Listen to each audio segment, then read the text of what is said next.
So welcome everyone. We're super glad to have you join us on this webinar as we're preparing through the holidays to come into them. It's probably the most important time of the year for your health, and there's a lot of obstacles that can take place, or you can thrive through them. And so that's what we're working tonight through. I am Paula Holt, and I'm a certified health coach here in Oregon, and we have Sean. Are you on? Yes. Hi, Paula. Thanks for having me on. Yep, and Sean is coming all the way from Indiana. So what's the coolest thing is that we can work together, basically I can't say international, but basically statewide, right? From one time zone to the other. Absolutely. Yeah. So tonight there's a lot of different types of clients and healthy people who are watching this webinar. Some of you who have went through the health challenge with us. Other people are clients of ours currently. Some people are just really health minded and they want to stay healthy. And it's like, okay, what can I do to make this successful? I don't want to be that average American who gains 5 to 8 pounds during the holidays. And so how can I keep myself healthy? So that's what we want to talk about tonight. So some people might say, oh, I'll just wait until after the holidays to get healthy. Well, and that's certainly true. As we know, that is a popular time for people to make changes in their health. They've just come through the holidays and they say, okay, New Year's resolution, right? But many of you and many of us are actually either making the decision to make changes in our health right now, or we've been on a health journey, perhaps lost weight and still are on our journey, and we are saying, okay, I don't want to lose the momentum I already have. So that being said, some people are going to wait till January 1st. That's great. Some people are going to keep losing weight all through the holidays. Other people are choosing to maintain, and they don't want to be that average American who's gaining. So we're going to address all of the types of people on the webinar tonight. Some of you who are doing our full Take Shape for Life program. Other people are eating healthy, and you're watching calories or doing other programs, and we're just happy to have you here. So what is your plan for the holidays? What do you want your ideal outcome to be? So when we come into December 31st, what do you want that to look like? That's what we're going to talk about. So the main thing is know what you want and why you want it, and then share that with your health coach or other people who are holding you accountable and being your supportive so that they can help you create a plan. So that's our purpose tonight. So one option would be to completely stay on the program that you're on. And where that's really effective is you're going to feel great, you're going to have great energy, and you're going to be spending time with people you love, feeling fantastic. And you're going to look even better at your holiday gatherings because you're still consistently losing weight. The energy that you feel, the countenance that is there, drinking all your water, getting your healthy meals in 6 times a day, you feel fabulous. So what's to say that you can't continue straight through the holidays? So some people are like, well, but my Aunt Susie makes the best pecan pie, or Grandma makes the best yams. Okay, there's something to think about. Those pumpkin pie and yams and pecan pie is going to be there other years. So if you choose to, just consider thinking, okay, it's not the only time I'll ever have this opportunity. Or perhaps take a favorite piece, put it in the freezer, knowing when you reach your goal, it's going to be there waiting for you. So what's the great thing of already being in a fat burn is you're going through the holidays with little or no hunger. Your cravings are gone, and that makes it so much easier to deal with temptations and to avoid alcohol and other triggers that maybe are an obstacle for you. So that's option one. Option two would be sort of a compromise. Stay on your program except for the holiday meals. You can use MetaFast meals or healthy meal options for all of your other meals throughout the holiday season, right? It's only 6 more weeks. But knowing that to do this option, it's going to take you 2 to 4 days after you go off program to get back into the fat burning mode. And remember, that does take some challenges because there's some cravings that we're reintroducing. It's almost like letting the monster back out of the cage. So just know that going in, that if you choose that option, it's going to be a little bit of a challenge, but that's okay. It's whatever you want because it's your journey. And as health coaches or accountability partners, we're here to walk through that with you. Okay. And you have to ask yourself, is it worth it? Because I could still keep losing rapidly throughout the holidays, or I could kind of do a little hiccup for those few days and I would still lose, but maybe just not quite as fast as option one. And then option three would be a maintenance mode. And would you consider that a success to go into a maintenance mode? You're eating 6 times a day. You are using healthy choices. If you're on the Take Shape for Life program, you're using meal replacements. If you're not, you're using healthy portion controlled meals and fueling yourself consistently, but you're not gaining that average weight that the average American is doing because we're being very mindful. And Sean's going to share a little bit more about that a little bit later about what does that look like? How can I get through these holidays? What are my options? What can be, because part of it is right up here. We can know what we want, but we have to really be intentional, make a decision, and then set up parameters and boundaries to help us reach our true goal. Because if we just have a wish, or a goal without action is just a wish, something like that. I'm not sure that I got that exactly right, but you get that idea. Sometimes we just want the results, but we're not willing to make the sacrifices to get there. And so we want it to be whatever you want it to be. So the main thing is decide what you want and let's set up a plan to achieve it together. That is the main thing. So this next area, I'd like to turn it over to Sean. He's going to talk about how are we going to get there and how to navigate around that. Hi, Paula. Thank you. And again, I want to say what a great idea having this. I think this is going to be really helpful to everyone who's on the call as you look forward to the choices that you're going to make. So earlier, I put together these numbers and was going over these. And this is just something important to consider. So let me walk through this. We've got about 45 days left in the year. Assuming that we're making 6 healthy meal choices a day, that comes to 270 meal choices. So how many of those are holiday meal choices? Well, if you count Thanksgiving, a Christmas party, Christmas Eve, Christmas, New Year's Eve, and maybe even New Year's Day football, we're looking at about 5 to 7 meals.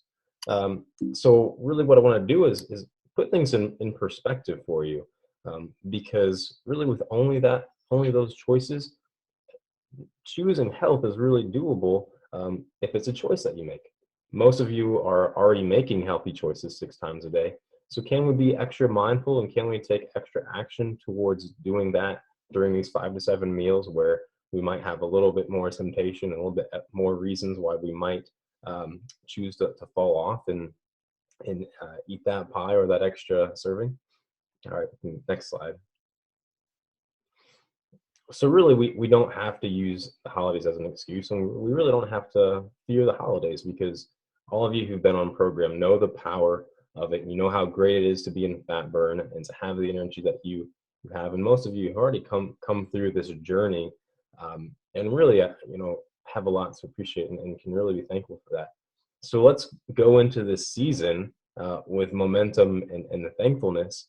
And let's choose to go into the new year feeling great at an even healthier weight than we are now. So what we've got up now is a structural tension chart. And many of you are already using this with your health coach. And some of you have really adopted this and have used this as your tool for creating health in your life. So let's first talk about what the desired outcome is that we want to achieve. And for someone who's on program, for example, that might be staying true to program, you're 5-1, so that by January 1st, you could be down 15 pounds. So, but it's important to make sure that it's measurable.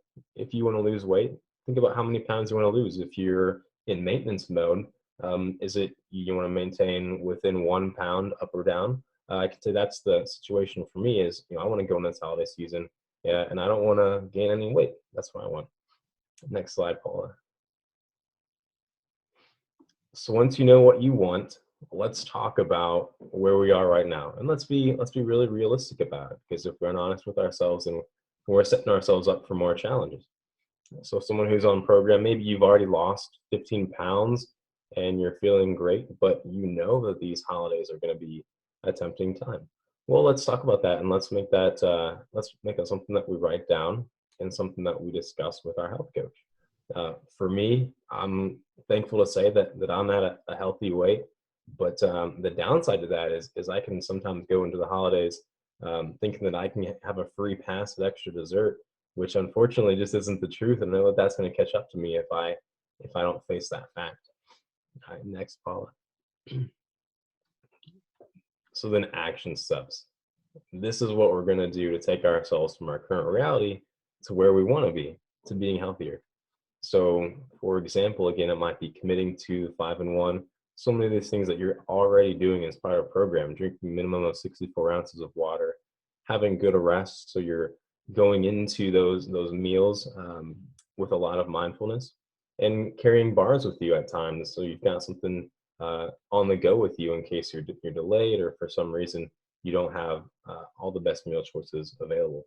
You know, I can say kind of for me as someone speaking from maintenance, my plan is I'm going to take just one plate up to the buffet, and I'm going to stick to what I can fit on that one plate. Just have one dessert, and then hopefully afterward, if the weather's nice, taking a walk with my family and enjoying the time off and enjoying the weather, which hopefully will be nice. So think before you eat. Why are you eating? When we eat so that we can fuel our bodies, we eat so that we can feel well, enjoy the time that we have with family. We don't we don't eat to satisfy a craving or or for emotional reasons, but to enjoy the time with our family. Next slide, Paula. So before you put anything into your mouth, or even better yet, onto your plate, ask yourself, is this a rational decision, or am I doing this out of emotion? So some questions that you might ask yourself to determine if it's rational is eating this in my best long-term interest?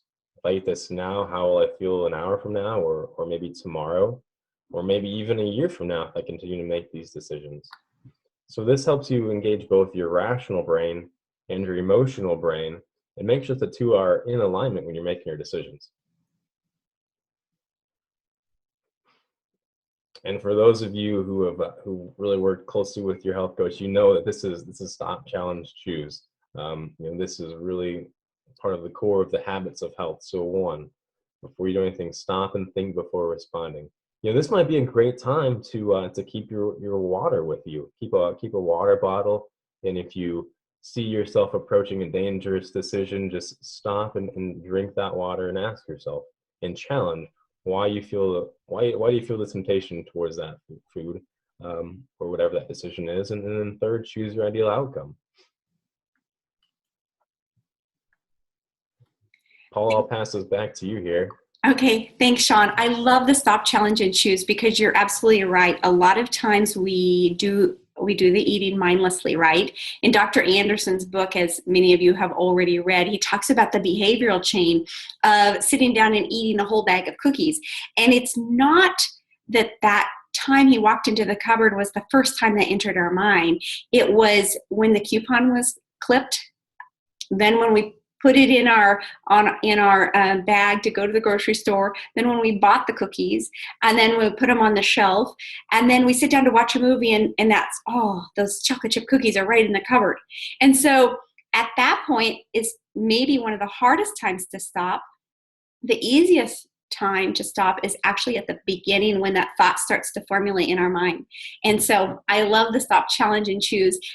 As Sean was saying, whether you're in maintenance and you're using it to control how much you eat as far as portions, or if we're in a weight loss stage and we're controlling whether we want to introduce, something that's not on our program, that's not going to get us to a healthy place. So it's something we use all the time. We love that.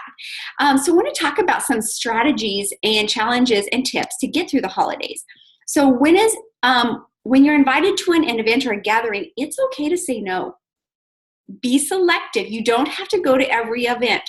It's so easy to overextend ourselves and not get enough rest. And sometimes we'll set ourselves up for making poor choices. So the main thing is, if I go here, am I able to make my health choices? We're probably invited to 10 or 12 holiday events. Perhaps maybe this year, if you're on your health journey, would be a point that you maybe choose 2 or 3 that are your favorites that you want to go to. And be very careful in your strategy. when you're planning for those.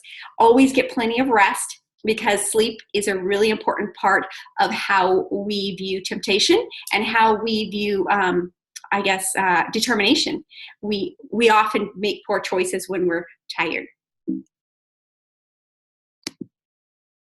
So what if your family's tradition is to have a baking party? Okay, so a lot of people make dozens and dozens of cookies, or they'll have all their sisters and friends over and they'll make treats, and they give them out to the neighborhood. And for years, they've always had this big plate or tray for everyone who came to their house.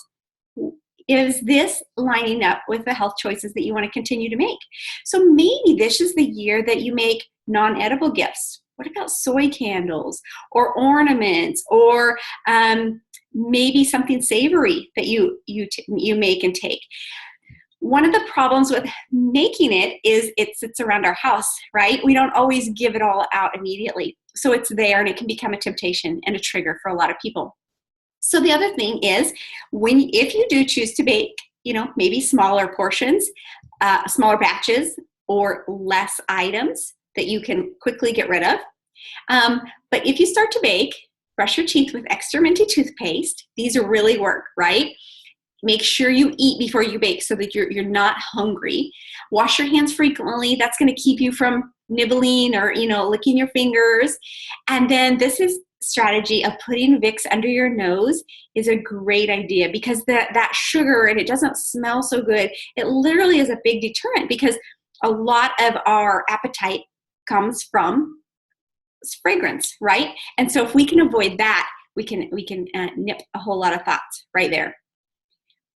So if you're going to someone's house or a party, before you go, have a written action plan. Know what you're going to do when the challenge comes. Imagine worst case scenario. Okay, so when we had teenagers and they were going to a party, right, we prepped them all and said, okay, if this happens, be sure you call me. If we're telling them never get taken by surprise. Same thing with us. If we're going to a house that we know is just a bunch of alcohol and a lot of sugar, that could get us into trouble. Maybe that's the year we say, no thanks, not this year. Or maybe we'll talk about a little bit later, but we maybe want to take dishes there. Make sure that you eat before you go so that you're not hungry.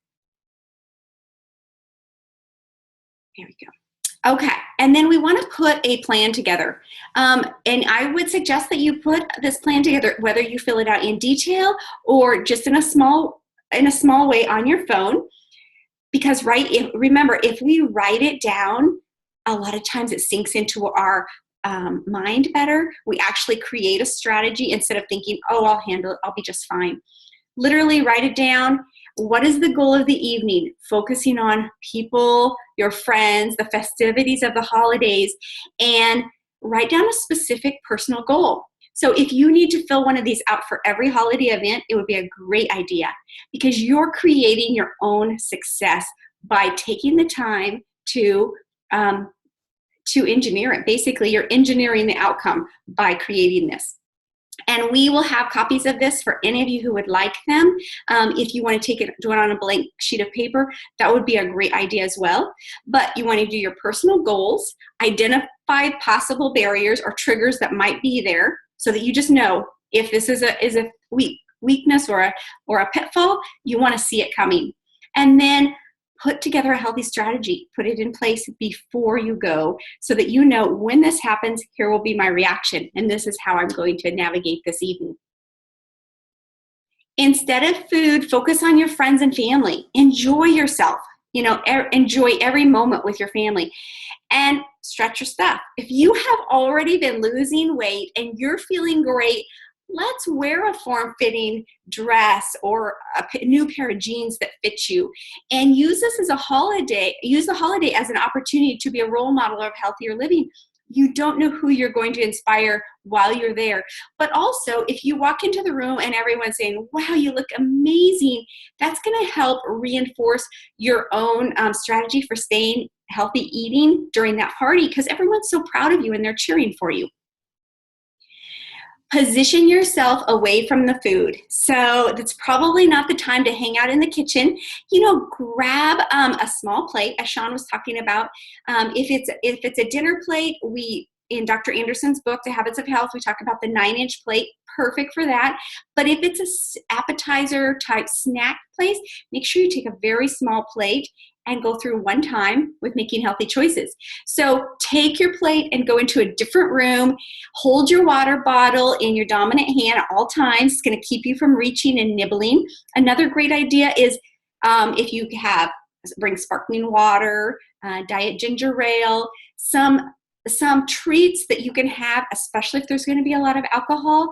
Make your own mocktails. Let it be a point where you feel like you're having your own celebration, but you're keeping your hand full of something so that you're not tempted to just mindlessly pick. And then, again, the portion control will come from having a smaller plate. Don't go back for seconds. One time through, and then just concentrate on your friends and family.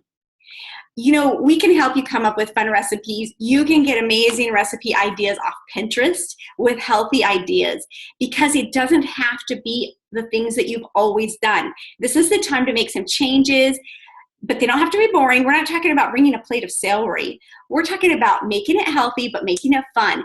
Whether you're bringing a dish that's made out of pretty fresh vegetables, you're doing the cauliflower. We do so many things with cauliflower, from cauliflower lasagna to cauliflower breadsticks to pepper poppers for the holidays are a beautiful way with peppers, and putting little mozzarella cheese in and toasting them, or creamy buffalo dip.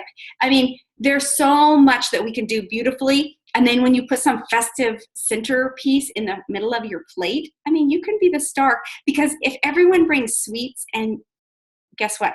People are going to be really happy that you brought something savory, that it's delicious, it's healthy, and it's an option for them too. So bring your own. If it's a potluck, make sure that you bring something that you can eat on program. If you were in some type of assignment where they said, okay, everyone with this last name, bring desserts. Okay, you have an option here. There's a couple things. Try to make it as healthy of a dessert as you can, maybe something with fresh fruits, or make something that you personally don't like that won't be a temptation for yourself. So if you don't like whatever, it doesn't matter. If you don't like coconut cream pie and you know that you would never be tempted to have it, great thing to take to your potluck. Cleanup and leftovers. When it's cleanup time, snacking on leftovers can be a challenge. So this would be a great time to volunteer to do the dishes, put away chairs, let someone else put away the leftovers, right? Because that's where sometimes we can navigate through an entire party, and when it comes time for the final end, we're like, how did I just pop 5 things in my mouth without even thinking? So, and then we want to freeze your leftovers immediately. They can be great for lean and greens later, or you can send them out with your family. If there are sweets left at your house, put saran or foil over them and send them home with your guests. So the main thing is, as we sum up, I think, Sean, would you like to take over this part? Yeah, Paula, thank you so much. I mean, those are some incredible tips, and I'm taking some notes to implement those myself, to help our clients, and to help our friends who maybe haven't yet chosen health. So many practical ideas, and I think what we've got here on this slide are really just kind of a summary of what you've already shared. And I just want to kind of think of it from a high level, and kind of what I'm collecting from this is that Thanksgiving, it's just really a great time to be with family and friends, and to really make that kind of the focus and center of this time. Food Thanksgiving and the holidays in general. I mean, for too long, food has had its place as the throne of the holidays, and let's take time this year to focus in other places, and let food be something to enjoy during it, but something that makes us feel better, and leave the holidays more thankful for that time. And then the second thing that I've taken away is be mindful. So planning ahead, being prepared, knowing what your vulnerabilities are, what your strengths are, and what you can do, and what you have chosen to do to make them a great holidays. So thanks again for sharing all these ideas, and I hope that these have been helpful for everyone. Excellent. Thank you, Sean, so much. It was just great to have everyone on here. So enjoy yourself, enjoy your family and friends, and the main thing is just cherish your holidays for what they really are about, not about the food. And again, that's our culture, but we can change that. So you don't have to just survive through the holidays. You totally can thrive. So thank you so much. We'd love to chat with you if you want to come up with a strategy for your plan. Talk with your health coach, and we will record this if anyone would like to view it again or send it on to someone else. Thank you so much. I'm going to stop the recording.